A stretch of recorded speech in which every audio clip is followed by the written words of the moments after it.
જ્યારે દાહોદમાં પોલીસ દ્વારા એક મોટું ઓપરેશન હાથ ધરવામાં આવ્યું.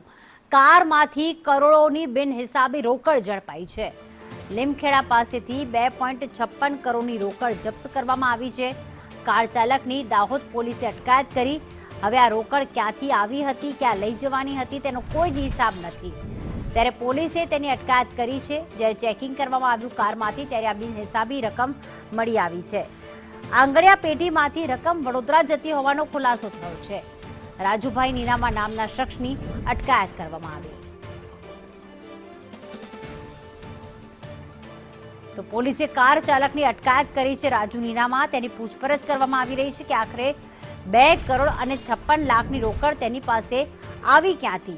શક્યતા એ પણ સેવામાં આવી રહી છે, જે ખુલાસો થયો છે કે આંગળિયા પેઢીમાંથી આ જે રૂપિયા છે તે લઈ આવીને અને પહોંચાડવાના હતા. ત્યારે હેમલ પંચાલ વધુ વિગતો સાથે જોડાઈ ગયા છે. હેમલ, પોલીસને કોઈ બાતમી મળી હતી કે આ કારમાંથી રોકડ જે છે ત્યાંની હેરાફેરી થઈ રહી છે? શું વિગતો સામે આવી અને કારમાં રાજુ નીનામા સાથે અન્ય કોઈ શખ્સ હતો કે નહીં? ચોક્કસ વાત કરીએ તો લીમખેડાના ધાનપુર ચોકડી પર ગત રાત્રિએ લીમખેડા પોલીસ જે પેટ્રોલિંગ કરી રહી હતી તે દરમિયાન રૂટીન વાહન ચેકિંગ જ કરી રહ્યા હતા.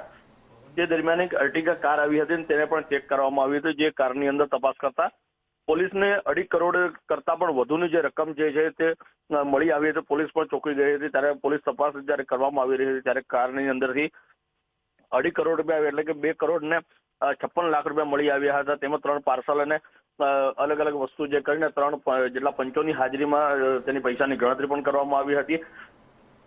જ્યારે ખાસ કરીને ભારતીય ચલણી નોટનો જથ્થો મળી આવતા પોલીસ પણ સ્તબ્ધ થઈ ગઈ હતી. ત્યારે સમગ્ર તપાસ દરમિયાન દાહોદની આંગળિયા પેઢીમાંથી આ માતબર રકમ જે છે વડોદરા લઈ જવાતી હોવાની પ્રાથમિક ખુલાસો થયો. ત્યારે સમગ્ર ઘટનાને પગલે જે કાર ડ્રાઈવર હતો રાજુભાઈ નીનામા, તેની ધરપકડ કરવામાં આવી. આધાર પુરાવા રજૂ કરી ન શકતા ઇન્કમટેક્સ વિભાગને જાણ કરવામાં આવી હતી. સમગ્ર જે નાણાં જે છે દાહોદના ભરત ચોપડાએ આ નાણાં વડોદરા પહોંચાડવા હોવાની વાહન ચાલકે કબૂલાત પણ કરી હતી. સમગ્ર ઘટનાને પગલે લીમખેડા પોલીસે બીએનએફની કલમ હેઠળ સીઝ કરી ટ્રેઝરીમાં જમા કરાવી પોલીસ સ્ટેશન ડાયરીની નોંધ કરી ઇન્કમટેક્સ વિભાગને જાણ કરવામાં આવી હતી. આભાર તમામ વિગતો માટે હેમલ.